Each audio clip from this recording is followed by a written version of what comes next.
Penonton di mana saja berada, inilah channel Ucok Stiker Wawancara.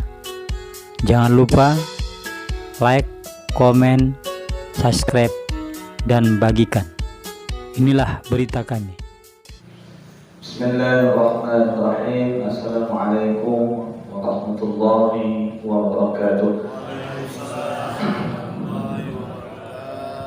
Alhamdulillah, wassalatu wassalamu ala rasulillah wa ala alihi wa sahbihi wa mawala, wa la hawla wa la quwwata illa billah. Subhanaka la ilma lana illa ma 'allamtana innaka antal alimul hakim. Allahumma anfa'na bima 'allamtana wa 'allimna ma yanfa'una wa zidna 'ilma. Allahumma inna nas'aluka rahman nabiyyin wa hifdzal mursalin wa ilhamal malaikatil muqarrabin. Allahumma amina bil 'ilmi wa zayyinna bil hilmi wa akrimna bit taqwa wa jammilna bil 'afiyah. Amma ba'd. Kita puji Allah senantiasa dengan ucapan alhamdulillah rabbil alamin atas segala limpahan nikmat dan karunia yang Allah berikan kepada hamba dan makhluknya, baik dalam bentuk nikmat zahiriyah maupun dalam bentuk nikmat batiniah. Bersalawat kita kepada Rasulullah dengan ucapan Allahumma salli wa sallim wa barik alaihi. Mudah-mudahan dengan memperbanyak salawat kepada baginda Rasulullah, nantinya kita di antara kalangan umat Nabi Muhammad yang mendapatkan syafaatnya di yaumil akhir nanti. Amin ya rabbal alamin. Terlebih dahulu yang kami hormati Bapak BKM beserta kepengurusan Musalla Saksi, dan juga kami hormati Ketua Aliansi Umat Islam jauh-jauh hari sudah mengundang kami. Begitu juga hormat kami yaitu dari pihak Kapolres dan juga Bapak Ibu jamaah, dan tak lupa yang kami sayangi anak-anak kami yang dirahmati oleh Allah Subhanahu wa taala. Ini cukup banyak ini anak-anak di hari ini. Ya. Di sini saya diamanahkan untuk menyampaikan tausiah ataupun pengajian. Saya ingin menyampaikan mengenai tentang ada 4 hal yang mesti kita perbanyak di dalam hidup. Ada 4 hal yang mesti kita perbanyak ketika kita masih hidup. Apa yang di antara mesti kita perbanyak? Yang pertama kata para ulama adalah al-istighfar, yaitu memperbanyak istighfar. Inna Allah azza wa jalla yuqbalu taubatul 'abdi ma lam yughayyir. Sesungguhnya Allah Subhanahu wa taala akan menerima taubat seorang hamba selagi masih ruh belum sampai ke tenggorokan. Dengan artian apa? Dengan artian adalah sebelum ruh di tenggorokan kita dituntut untuk memperbanyak istighfar, minta ampun. Tak ada manusia yang tak luput dari kesalahan. Sehingga seorang ulama dari Hadramaut Maut mengatakan tak ada amalan yang patut diamalkan oleh umat akhir zaman ini melainkan memperbanyak istighfar. Sehingga Nabi menyebutkan dalam hadis mengisyaratkan bagi diri kita, apa kata Nabi? Ya ayuhan nas tubu ilallah wastaghfiruh fa inni atubu fil yawmi antamara. Wahai para manusia, beristighfar kamu kepada Allah, minta ampun kamu kepada Allah. Sesungguhnya aku, kata Nabi, beristighfar kepada Allah dalam satu hari 100 kali. Nabi Muhammad yang maksum, yang dijamin masuk surga, tidak akan dibuka pintu surga melainkan izin Nabi Muhammad. Nabi masih beristighfar 100 kali dalam satu hari. Kita berapa kali istighfar?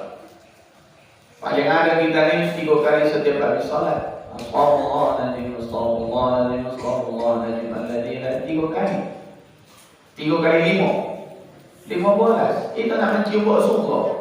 Kau jalan. Bau surga tidak. Nabi 100 kali dalam satu hari.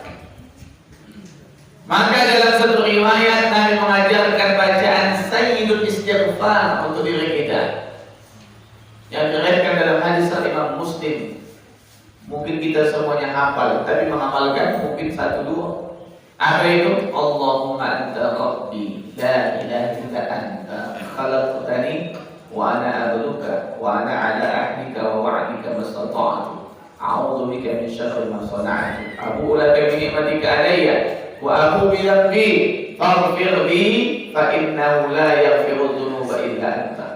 Dalam hadis riwayat Muslim apa kata Nabi, siapa yang membaca ini di waktu pagi, bila harinya dia meninggal dunia, maka surga baginya. Siapa yang membacanya ketika sore hari, meninggal dia malamnya, maka surga bagi dirinya. Ini kata Nabi dalam hadis Imam Muslim. Inilah membaca Sayyidul Istighfar. Apa kata Imam Al-Ghazali? Karena istighfar yang sudah kita baca perlu untuk diistighfarkan kembali. Istighfar yang kita baca perlu untuk diistighfarkan kembali. Kenapa? Bisa jadi istighfar kita itu hanya sebatas di mulut. Istighfar kita itu tak sampai ada rasa penyesalan dalam hati, hanya hiasan di mulut saja. Maka kadang-kala itu perlu untuk diistighfarkan kembali. Minta ampun kepada Allah Subhanahu wa ta'ala. Nah, inilah kita disuruh untuk memperbanyak istighfar, minta ampun, merasa bersalah. Kadang-kadang Ustaz kita istighfar, kita terngiang di kepala benak kita ini dosa kita di masa yang silam. Lalu kita menurut lisan ini diaplikasi dengan istighfar, menyesal kita. Tapi namun mata tak mau menangis. Kenapa itu Ustaz? Tahu kita itu dosa, istighfar kita, tapi namun mata tak mau menangis. Apa yang menyebabkan itu? Kata para ulama, mata itu tidak mau menangis di saat istighfar mengenang dosa di masa yang silam disebabkan sudah kerasnya hati. Kerasnya hati disebabkan banyaknya dosa. Banyaknya dosa disebabkan terlalu cinta dengan dunia. Terlalu cinta dengan dunia membuat diri kita ini hina. Inilah, maka luputkan hati dengan memperbanyak asma Allah Subhanahu wa ta'ala. Istighfar ini unik. Salah satu di antara keutamaan istighfar adalah Allah akan mengabulkan apa yang kita minta. Disebutkan dalam satu riwayat ketika Imam Ahmad bin Hanbal datang ke negeri Syam. Dia tak ada hajat, tak ada tujuan datang ke negeri Syam, tapi Allah gerakkan hatinya untuk datang ke negeri Syam. Sampai di negeri Syam, Imam Ahmad melaksanakan sholat Juhur berjamaah.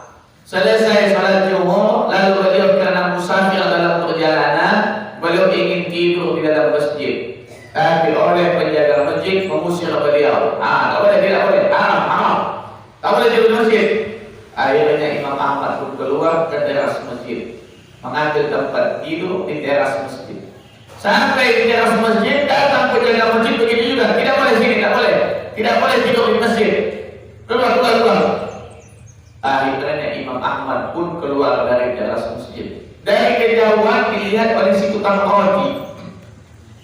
Lalu datangnya Imam Ahmad yang diusir dari masjid tadi. Wahai Tuhan, Tuhan ini dari mana? Apa tujuan? Saya ini seorang musafir, saya ingin istirahat di masjid namun tak dikasih. Apa tujuan datang ke sini? Saya tak tahu. Saya hanya ingin datang kemari. Siapa Tuhan punya alamat di sini keluarga? Tak ada. Kalau begitu ayo ikut dengan saya. Kata si penjual roti tidak pula bayar. Datang Imam Ahmad, berangkatlah dengan si penjual roti, tidur di rumah si penjual roti, dikasih bantal, tilam, lalu Imam Ahmad pun membalikkan badan. Ketika Imam Ahmad bin Hanbal membalikkan badan, lalu sayup-sayup di lengan Imam Ahmad bin Hanbal, si penjaga roti ini membaca tasbih. Apa dia baca? Astaghfirullahaladzim, la ilaha illallah, la ilaha illallah, la hawla wa la quwwata illa billah, subhanallah walhamdulillah wa la ilaha illallah, Allahu akbar.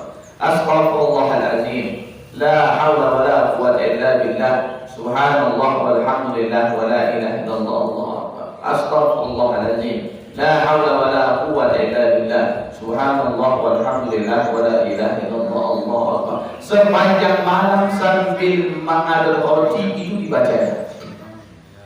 Oleh Imam Ahmad, beliau tak bisa tidur, penasaran kenapa ini penjual roti membaca ini sepanjang malam sambil mengadul roti. Dan Imam Ahmad pun bangkit dari tidur dan katakan, wahai saudaraku, bolehkah aku bertanya? Silahkan wahai saudara. Apa yang membuat anda membaca bentuk kalimat tasbih itu? Kenapa anda membaca astagfirullah la haula wa la quwwata illa billah, subhanallah walhamdulillah wa la ilaha illallah, Allahu akbar? Apa gerangan wahai saudaraku? Kata Imam Ahmad kepada penjual roti tersebut. Apa kata penjual roti itu? Kebiasaan yang kubuat, kata beliau, setiap aku punya satu hajat dan itu hajat itu kutanamkan dalam hati, maka keseharian dalam hidupku akan membaca tasbih ini, akan membaca zikir ini, astaghfirullahalazim, la haula wa la quwwata illa billah, subhanallah walhamdulillah wa la ilaha illallah, Allahu akbar. Sampai aku usia senja begini tak pernah yang ku minta tak dikabulkan Allah. Cuman di ayat-ayat yang tua ini ada satu yang belum dikabulkan Allah, maka itu tetap membaca. Apa itu? Aku ingin sekali berjumpa dengan Imam Ahmad bin Hanbal. Terkejut Imam Ahmad bin Hanbal, sehingga Imam Ahmad bangkit dari tempat tidurnya dan katakan subhanallah walhamdulillah. Kata Imam Ahmad, gara-gara istighfar pula membawa aku ke negeri Syam ini. Gara-gara istighfar pula aku tidak dikasih tidur di masjid. Gara-gara istighfar pula aku diusir dari teras masjid. Gara-gara istighfar Allah mengantarkan aku menghadap engkau. Astagfirullah, subhanallah. Kenapa wahai saudaraku, kata penjual roti itu? Perlu engkau ketahui wahai saudaraku, akulah Imam Ahmad bin Hanbal. Bayangkan dengan membaca astaghfirullahalazim, la haula wa la quwwata illa billah, subhanallah walhamdulillah wa la ilaha illallah. Langsung si penjual roti sujud syukur yang suatu hal yang aneh terjadi. Di hadapan dialah itu Imam Ahmad bin Hanbal. Tergerak Imam Ahmad, tak ada niat tahu-tahu datang ke negeri Syam. Dengan apa? Dengan bacaan istighfar seorang yang ingin berjumpa dengannya. Nah, jadi ini kalau kita ada hajat, baca ini. Sepanjang hari dibaca tanpa henti. Astaghfirullahalazim, la haula wa la quwwata illa billah, subhanallah walhamdulillah wa la ilaha illallah, Allah. Yang kedua, yang mesti kita perbanyak yang kedua semasa hidup apa? Yaitu memperbanyak doa. Ad-doa. Ad-doa mukhul ibadah. Doa itu adalah tiangnya ibadah, puncaknya ibadah. Ad-doa silahul mu'minin wa imanuddin wa nurus samawati wal ardh. Kata Nabi, doa itu adalah senjatanya orang beriman. Doa itu tiangnya agama. Doa itu dapat memberikan cahaya di langit dan di bumi. Maka banyak membaca doa. Janji Allah dalam Al-Quran, ud'uni astajib lakum. Berdoakan kepadaku, pasti akan kukabulkan. Minta, pasti akan kukabulkan. Kata Allah Subhanahu wa ta'ala, minta. Jangan kita menjadi manusia yang sombong. Tadahkan tangan, menunjukkan manusia kita di lemah. Nah ini Nabi Adam diampunkan dosanya karena doa. Rabbana zalamna anfusana wa in lam taghfir lana wa tarhamna lanakunanna minal khasirin.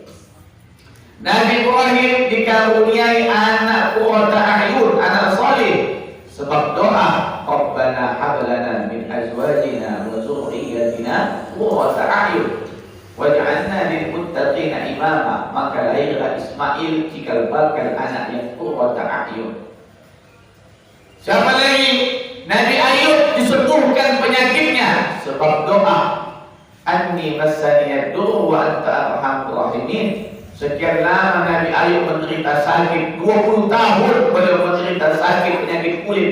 Apa kata Ibnu Katsir? Habis malalah badan Nabi yang Nabi Yakub, hanya 2 yang masih utuh, lidah dengan hati, itu yang masih utuh, yang lainnya malalah. Ketika dia mengatakan Rabbi anni massaniyad dur wa anta arhamur rahimin, langsung seketika sembuh dengan doa. Nabi Sulaiman diberikan kerajaan yang mewah. Sebab apa? Sebab doa. Rabbi habli mulkan la yanbaghi li ahadin min ba'di innaka antal wahhab. Ya Allah, anugerahkan aku istana yang tak akan kau berikan kepada orang selain aku.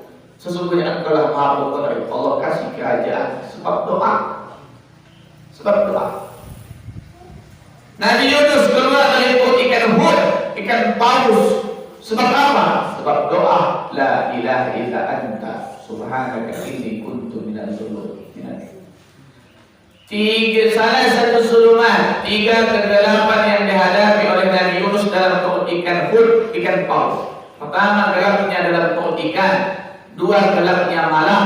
3, gelapnya dasar lautan. Bayangkan, gelap dalam perut ikan, gelapnya dasar lautan, gelapnya malam.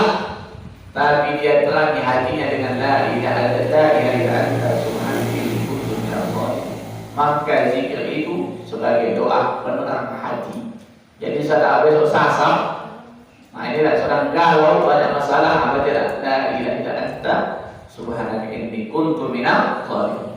Nabi Zakaria umur 120 tahun versi Jalalain, istrinya umur 80 tahun, mandul, tak punya anak.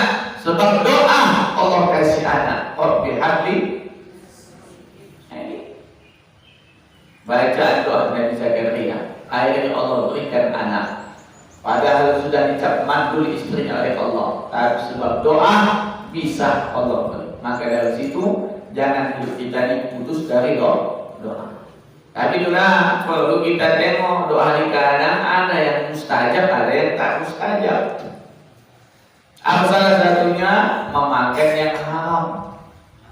Jangan harap bisa doa terkabul kalau kita masih senang makan yang haram.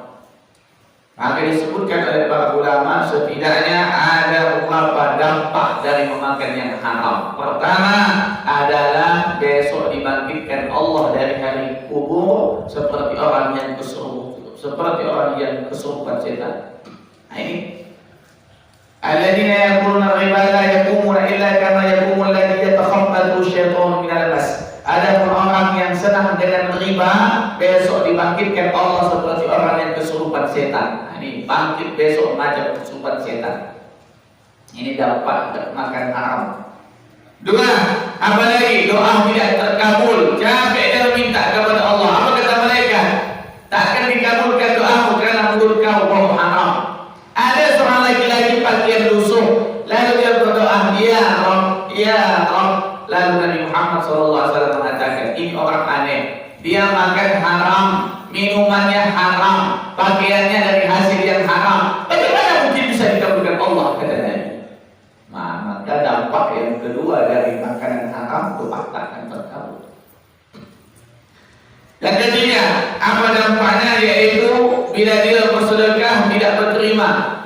Sedekah dengan harta yang haram tak diterima oleh Allah. Innallaha thayyibun la yuhibbu illa thayyiban. Sesungguhnya Allah mencintai yang baik-baik dan Allah tidak akan menerima dari hasil yang tak baik. Bayar zakat dia dari hasil yang haram tak berterima. Berinfak dia dari hasil yang haram tak berterima. Lahu kalau bahasa Arab hilang begitu saja. Yang keempat, apa dampaknya adalah yaitu bila dilaksanakan ibadah haji dengan duit haram, mendaftar umrah, mendaftar haji, maka hajinya tak dikabulkan oleh Allah. Sampai di tanah suci, labbaik Allahumma labbaik, labbaik Allahumma labbaik. Ya Allah, aku datang. Ya Allah, penuhi panggilanmu. Ya Allah, aku tamumu. Ya Allah, kami datang. Ya Allah. Apa jawaban Allah bagi orang yang datang dengan harta yang haram? La labbaik wa la sa'daik. Aku tak sudi kau datang, aku tak senang kau datang. Kata Allah, angkatkan kau dari kota Mekah kalau dari yang haram. Apalagi bahwa dampak dari makanan haram berat mendapatkan anak yang soleh. Kenapa begitu? Duit dari hasil yang haram dia beli beras, beras ditanam menjadi nasi, nasi dimakan oleh anak kita. Dalam ilmu biologi, 1 piring nasi menghasilkan 2 tetes darah. Lalu darah disemprot oleh jantung sampai ke aliran otak. Ketika darah sampai ke otak, apa kata Allah? Nasiyatin kadibatin khatimah. isi otaknya adalah ingin membuat kejahatan saja, ingin membuat jahat saja isi otaknya. Kenapa? Berhasil dari hasil yang haram. Maka jangan harap ingin mendapatkan mana yang soleh kalau dari yang haram. Maka itulah tadi, doa tidak akan mustajab bila mulut masih memakan haram. Ini adalah yang kedua yang mesti kita perbanyak. Yang ketiga, kita disuruh memperbanyak baca salawat kepada Nabi. Banyak baca salawat. Kata Nabi dalam hadis yang sahih yang diriwayatkan, langsung Jibril menyebutkan kepada Nabi, Man shalla alayka salatan wahidah kataballahu lahu asra hasanat wa ma'anhu asra sayyi'at wa rafa'a asra darajat. Kata Jibril, ya Muhammad, siapa yang membaca salawat kepada engkau ya Muhammad dengan sekali salawat, maka dicatat Allah baginya 10 pahala kebaikan, dihapuskan pada dirinya 10 dosa, wa rafa'a asra darajat, dan diangkat 10 derajat dalam hidupnya. 10 pahala Allah ganjar, diampunkan 10 dosa, diangkat 10 derajat. Dengan apa? Tak perlu kita ingin mencari penjaga badan, tak perlu ingin penjaga badan dibawa supaya disegani orang, supaya orang tunduk patuh, tak perlu. Cukup banyak baca salawat. Dengan banyak membaca salawat, maka Allah positif dalam diri kita akan keluar, orang pun akan segan. Banyak baca salawat. Maka dari situ, bila kita tanda cinta dengan Nabi, banyak baca salawat. Allahumma sholli ala sayyidina Muhammad, Allahumma sholli ala sayyidina Muhammad, Allahumma sholli ala Muhammad. Banyak baca salawat kepada Nabi Muhammad SAW. Ini salawatnya unik. Kisah nyata, pada masa dahulu ada artis Mesir memerankan film Rabi'atul Adawiyah. Dalam catatan sejarah, Rabi'atul Adawiyah ini adalah perempuan sufi. Lalu dalam film Mesir tersebut memerankan artis perempuan ini seakan-akan menjadi Rabi'atul Adawiyah. Episode pada hari itu adalah Rabi'atul Adawiyah seakan-akan sepanjang malam membaca salawat kepada Nabi. Diperankan oleh artis inilah Rabi'atul Adawiyah sepanjang malam membaca salawat kepada Nabi. Allahumma sholli ala sayyidina Muhammad, Allahumma sholli ala sayyidina Muhammad. Sepanjang malam. Padahal acting, padahal ecek-ecek, padahal kuah-kuah, padahal supaya bagaimana bagus di layar TV. Tapi apa yang terjadi ketika action episode film itu menunjukkan bahwa seakan-akan Rabi'atul Adawiyah sepanjang malam membaca salawat kepada Nabi, ternyata terjadi suatu yang aneh pada diri perempuan tersebut. Malam itu dia mimpi dengan Nabi Muhammad SAW. Esok harinya dia tanya kepada sutradara, adakah bisa ulama yang mendatangi ingin menanyakan mimpiku ini? Oleh para sutradara menyarankan untuk mendatangi seorang syekh, yaitu Syekh Mutawalli As-Sa'tawi, ulama tafsir di Mesir. Lalu dia datangi, dia tanya, betulkah mimpi ini? Dia sebutkan bagaimana ciri Rasulullah, begini dan sebagainya. Apa kata Syekh Mutawalli As-Sa'tawi? Ini suatu karunia Allah beri diri engkau, yang datang itu yang dalam mimpi engkau adalah baginda Rasulullah. Langsung perempuan itu berhenti dari artis, berhenti dari perfilman, langsung menjadi wanita soleha. Bahkan tercatat sampai wafatnya beliau menjadi perempuan yang soleh. Awal mulanya perempuan artis, awal mulanya perempuan yang masih muka aurat, awal mulanya adalah pemeran film. Tapi ketika perang itu dia lakukan baca salawat kepada Nabi, Rasulullah datang. Padahal hanya acting, bisa Rasulullah datang. Apalagi yang kita betul-betul dalam sanubari ada cinta kepada Nabi, membaca salawat kepada Nabi Muhammad SAW. Terakhir, yang keempat yang mesti kita perbanyak dalam hidup apa? Yaitu sedekah. Nah ini, wa mana qasad sadaqatul min mali, tidak akan berkurang harta yang disedekahkan. Harta yang kita miliki ini bukan milik kita, itu hanya titipan.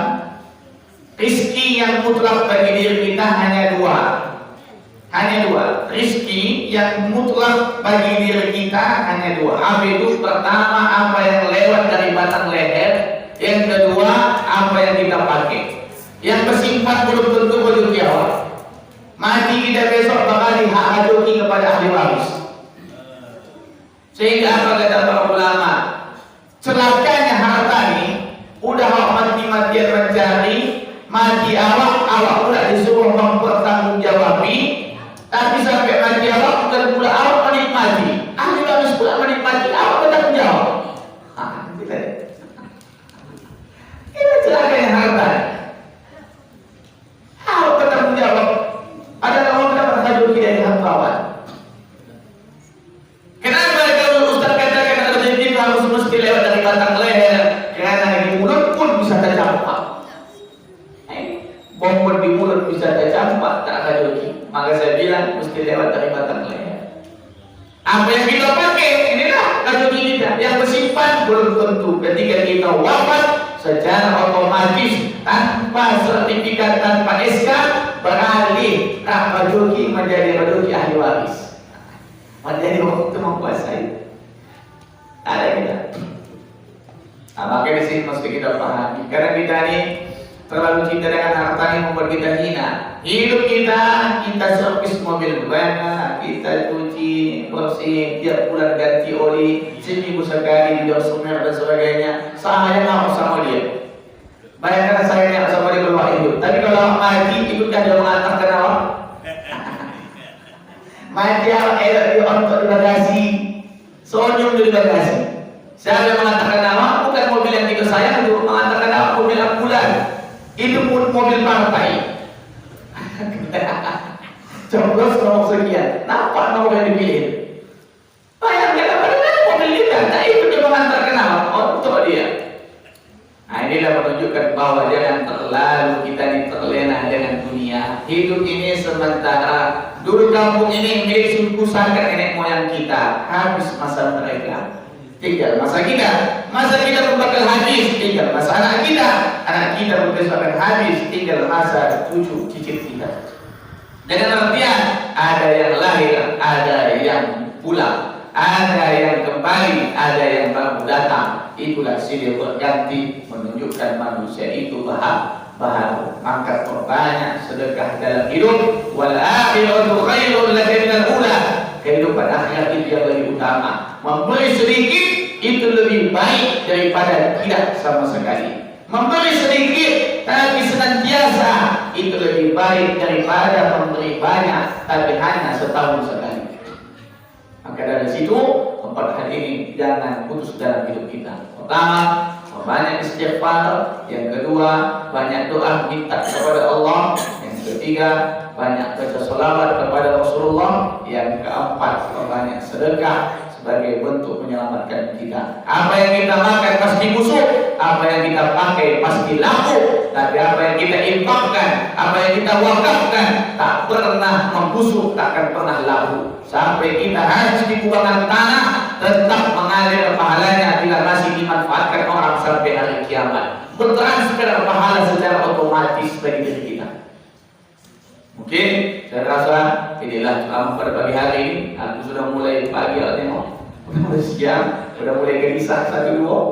Maka dari situ inilah yang bisa kita ambillah pelajaran ini. Jadikan kita menjadi manusia yang lebih baik daripada hari-hari sebelumnya. Bila taufiq hidayah, wa hidayah. Assalamualaikum warahmatullahi wabarakatuh. Astaghfirullahaladzim, astaghfirullahaladzim, astaghfirullahaladzim, alladzi la ilaha illa huwal hayyul qayyum wa atubu ilaih. Na'udzu billahi as-sami'il 'alim minasy syaithanir rajim. Bismillahirrahmanirrahim. Alhamdulillahi rabbil alamin wassalatu wassalamu ala asyrafil anbiya'i wal mursalin sayyidina Muhammad wa ala alihi washabbihi ajma'in. Subhanaka la 'ilma lana illa ma 'allamtana innaka antal 'alimul hakim. Allahumma anfa'na bima 'allamtana wa 'allimna ma yanfa'una wa zidna 'ilma. Allahumma khtim lana bi husnil khatimah wa la takhtim 'alaina bi su'il khatimah. Allahumma ij'alna taubatan nasuha qabla al-maut. Allahumma ij'alna taubatan nasuha qabla al-maut. Allahumma ij'alna taubatan nasuha qabla al-maut. Wa sallallahu alaihi walhamdulillahi rabbil alamin. Taqabbalallahu minkum. Terima kasih telah menonton berita kami. Tonton berita kami selanjutnya di channel Ucok Stiker Wawancara. Tapi jangan lupa subscribe, like, komen, dan bagikan. Semoga penonton selalu sehat dan sukses dalam beraktivitas.